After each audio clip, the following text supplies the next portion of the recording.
Welcome. We're going to dive into a report today called Post-Global Fashion Design Futures. Yeah, it's from Scenario DNA, Yeah. and it's pretty fascinating. It explores how fashion might evolve in a world that's becoming increasingly fragmented, and it uses culture mapping to project different scenarios for the future. And something that I thought was really interesting is how they frame fashion as a story system. Yeah. So I think we need to unpack that a little bit first. Okay. So fashion as a story system, what does that actually mean? It means that fashion is more than just aesthetics. The clothes we wear act as a language, a semiotic grid, you could say. They communicate our values and beliefs and anxieties. Hmm. Think about the rise of streetwear. It wasn't just about the clothes themselves, it was a statement about embracing grassroots culture. So it's like our fashion choices tell a story Yeah. about who we are and where we fit in. Yeah. And I can see how that becomes even more important in a world where everything feels really uncertain. Exactly. And the report dives into 7 different scenarios for how fashion could evolve. Each one explores the potential opportunities and challenges, and even some speculative design examples. Cool. It paints a pretty compelling picture of what fashion could look like in this post-global world. So the first scenario is hyperlocal fashion. And that seems like a natural response to the fragility of global supply chains. Absolutely. Hyperlocal fashion imagines a world where production shifts back to regional levels, so it focuses on local craftsmanship and traditional techniques. So it's about celebrating the unique skills and heritage of different regions. I mean, there are a lot of strengths to this approach. For one, reduced emissions from shorter supply chains, and then it could revitalize local economies, strengthen cultural identity, like the revival of India's khadi industry, which I thought was really interesting. Yeah, khadi's a really great example. It's a hand-spun and hand-woven fabric, and it really symbolizes India's struggle for independence. And its resurgence is creating jobs, preserving traditional techniques, and connecting people back to their heritage. It's almost like wearing a piece of history. But are there downsides to this hyperlocal approach? Yeah, there are some potential challenges. One concern is that it could exclude regions without strong craft traditions. Another is the risk of overexploiting local resources if it's not managed sustainably. And scaling production to meet demand could also be a problem. Hmm. The report mentioned hybrid design studios as a potential solution to that. Yeah, these studios would use AI to combine traditional techniques with modern trends. So imagine collaborating with local artisans to create custom pieces that blend heritage with cutting-edge design. That's really interesting, the intersection of technology and tradition. Yeah. What other innovations could we see in this scenario? The report highlights the potential for interactive supply chain platforms. Okay. These platforms would allow consumers to trace the journey of their garment from fiber to finished product, so it fosters a deeper connection between the consumer and the creator. That level of transparency is really appealing. Yeah. It's almost like having a personal story behind every piece of clothing you own. Yeah. So the next scenario explores a completely different realm, digital wardrobes. A world where virtual garments and augmented reality experiences are the norm. Yeah, imagine owning a digital couture piece from the fabricant. It's a completely virtual fashion house. Or trying on clothes virtually in your own home using augmented reality. It's a whole new level of personalization and self-expression. And it has the potential to be incredibly sustainable by eliminating physical waste. Yeah. And it could democratize high fashion, allowing people to experience designs they couldn't otherwise afford. Absolutely. But is it really sustainable? Because doesn't the technology behind it, blockchain, for example, require a lot of energy? That's a valid point. Blockchain technology, while enabling transparency and ownership in the digital space, does have significant energy demands. Yeah. It's something that needs to be carefully considered as digital fashion evolves. And what about accessibility? Because not everyone has access to the technology required for a digital wardrobe. You're right, the risk of widening the digital divide is real. The report emphasizes the need to ensure equitable access to these technologies as they become more prevalent. Despite those challenges, the report does highlight some intriguing developments. Yeah. NFT-based digital garment libraries would allow you to rent or buy virtual fashion assets. And customizable avatar platforms could offer hyper-personalized virtual style. Imagine owning a one-of-a-kind digital garment that can be showcased across different virtual platforms. It completely changes the concept of ownership and expression. Yeah, it does. From the virtual realm to the biological, the next scenario is biotechnological fashion. And this one feels straight out of a sci-fi movie. It does, doesn't it? Imagine garments grown from bioengineered materials like mycelium leather or algae-based fabrics. Not only are these materials sustainable and compostable, but they create a deep connection between fashion and nature. This is a radical departure from the traditional way we think about clothing. It is. Are there companies already working on this? Absolutely. Milo, by Bolt Threads, is developing mycelium-based fabrics that mimic leather with incredible accuracy. And there are companies like BioCouture pioneering DIY bacterial cellulose kits for growing textiles at home. So you could potentially grow your own clothes. Yeah. That's incredible. But what about the ethical considerations of using living organisms for fashion? That's a critical point. There are ethical concerns around using living organisms for fashion, as well as the potential for ecosystem disruption if it's not carefully managed. These are complex issues that require careful consideration as this technology develops. It seems like every scenario presents a mix of exciting possibilities and serious challenges. Yeah, it does. Makes you wonder which ones will actually come to fruition. It's not about predicting the future. It's more about exploring the possibilities and preparing for the potential impacts. What's important is that we're having these conversations now. So the next scenario, resilient wardrobes, seems like a direct response to fast fashion and our culture of disposability. It is. This scenario envisions a future where durability, adaptability, and repairability are paramount.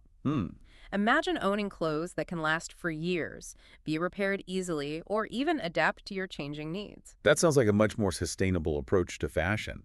Are there any examples of this happening today? Absolutely. Patagonia's Worn Wear program is a great example. They encourage customers to repair and reuse their clothing, extending the life of garments and reducing waste. Initiatives like Fix-It clinics, which offer free repair workshops, are also gaining traction. Those are great initiatives. It seems like there's a growing movement towards valuing quality and longevity over fast trends. There is, but resilient wardrobes also raise questions about accessibility and affordability. High-quality, durable garments can be expensive, potentially creating a barrier for some people. We need to ensure that this approach to fashion doesn't become a luxury reserved for the elite. That's a really good point. It's important to consider the social and economic implications of these scenarios. Yeah, the report emphasizes the need for inclusivity and accessibility in all of these potential futures. It's not just about changing the way clothes are made, but also about creating a more equitable fashion system for everyone. So we've covered hyperlocal, digital, biotech, and resilient wardrobes. And there are still more scenarios to explore. Let's take a quick break and come back to dive into the rest. Welcome back. You shared some really incredible scenarios with us before, especially that idea of growing your own clothes. Yeah. That's something I never would have imagined. It's definitely a mind-bending concept, and we're just scratching the surface here. Remember how we talked about fashion being a story system? Yes. The idea that our clothing choices communicate values and beliefs, it's fascinating to see how that plays out in each of these scenarios. Let's dive back in with regenerative fashion. This one seems to take sustainability to a whole new level. It does. Regenerative fashion imagines a closed-loop system where waste is eliminated through recycling, upcycling, and zero-waste design. Imagine a world where you could digitally map the recyclability of a garment before you buy it. That would be incredible. It would make it so much easier to make informed choices as a consumer. Are there any companies actually working on this kind of technology? There are. Companies like Evernew are developing technologies that can turn old textiles into new materials, essentially closing the loop on fashion production. And the Ellen MacArthur Foundation has developed circularity indicators to assess the recyclability of garments. So it's not just a futuristic idea. It's actually happening right now. Huh. It seems like regenerative fashion requires a complete shift in mindset, both for consumers and for the industry. It does. We need to move away from the culture of disposability and embrace a more circular approach where resources are valued and reused. It also requires significant investment in infrastructure and new technologies. That's a big ask, but the potential benefits are enormous. Yeah. Not just for the environment, but also for creating a more resilient and equitable fashion system. Absolutely. Now let's shift gears to a scenario that focuses on community and cultural heritage, neo-tribal fashion collectives. This one sounds intriguing. What exactly are neo-tribal fashion collectives? These are small community-based collectives that prioritize local craftsmanship, cultural heritage, and ethical production. Imagine collaborating with a collective to co-create unique garments that reflect local stories and rituals. That's a beautiful idea. It feels like a way to connect with fashion on a much deeper level beyond just trends and aesthetics. Are there examples of these collectives in action today? There are some great examples. The Mayet Collective partners with global artisans to create beautiful pieces while ensuring fair wages and sustainable practices. And Thread International supports collaborations with artisans using sustainable materials. It's inspiring to see these initiatives thriving. It feels like a real antidote to the homogenization of fashion. Neo-tribal fashion collectives offer a powerful alternative to the globalized fashion industry. They represent a return to traditional values of craftsmanship, community, and connection, but they also face challenges. What kind of challenges? Scaling production and reaching a wider market can be difficult for these smaller collectives. There's also a risk of cultural appropriation if not handled sensitively. Supporting them requires careful consideration and respect for their traditions and values. It's a reminder that responsible consumption goes beyond just choosing sustainable materials. It's also about supporting businesses and practices that align with our values. The final scenario we'll explore is fashion as activism. This is where fashion becomes a platform for social and environmental change. This is a trend we're already seeing today, with brands taking a stand on various issues. What does this look like in a post-global world? Imagine interactive tags on garments that link to activism campaigns or donation opportunities, or clothing designed with hidden storage or weatherproofing features for protests and demonstrations. So it's not just about wearing a slogan on a t-shirt. It's about integrating activism into the very design and functionality of clothing. Exactly. The report highlights examples like Adidas X Parlay's collaboration, which uses ocean plastic to create shoes and clothing. They're not only using sustainable materials, but also raising awareness about the issue of plastic pollution. And there's Everlane, known for their radical transparency. Their QR codes on garments link consumers to sourcing details, promoting accountability and ethical practices. Fashion as activism can be a powerful tool for driving change, but there are risks. Performative activism and greenwashing are serious concerns. It's easy for brands to jump on the bandwagon without making any real changes.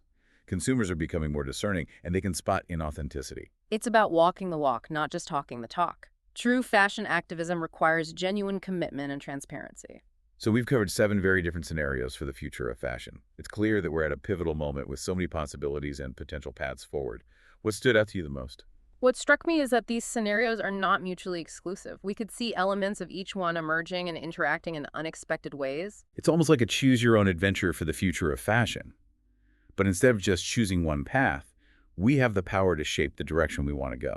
And that's where the concept of fashion as a story system becomes so powerful.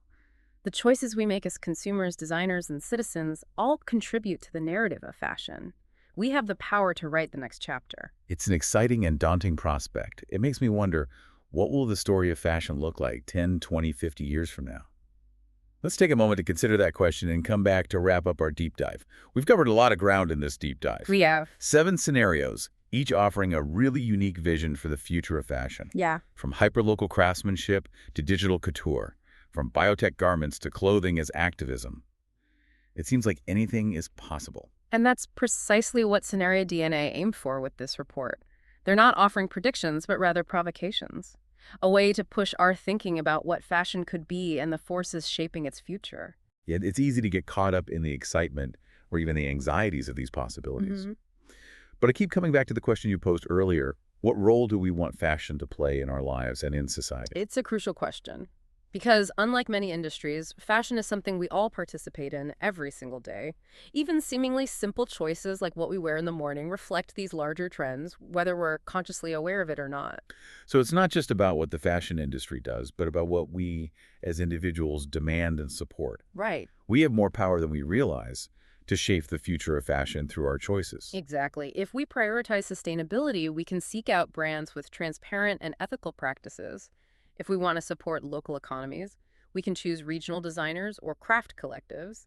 And if we believe in the power of fashion to drive social change, we can align our purchases with those values. The report doesn't give easy answers, but it does equip us with a framework for thinking critically about our choices as consumers and citizens.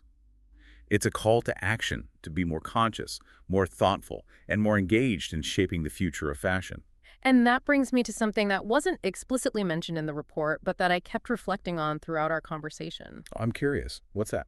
The report focuses heavily on how fashion reflects our cultural anxieties. But what if it could also be a tool for healing those anxieties? What do you mean? Think about the potential for fashion to foster connection. through community repair cafes where people gather to mend clothes and share skills, or through co-creation platforms where individuals can collaborate with designers and artisans. Even simply sharing stories about the clothes we cherish can create a sense of connection and belonging. That's a beautiful idea. Instead of just reflecting our anxieties, fashion could become a means of building bridges, celebrating diversity, and creating a more inclusive and compassionate world. Exactly. It's about tapping into the human element of fashion, recognizing that it's not just about garments, but about the stories they tell and the connections they foster. As we wrap up this deep dive, I want to leave our listeners with that thought. The future of fashion isn't predetermined. It's being written right now, and we all have a role to play in shaping its direction. So as you go about your day, consider the stories your clothes tell, the choices you make, and the impact you can have. Embrace the power you have to shape a future of fashion that is sustainable, equitable, and ultimately more human. Thank you for joining us on this deep dive into the future of fashion. Until next time.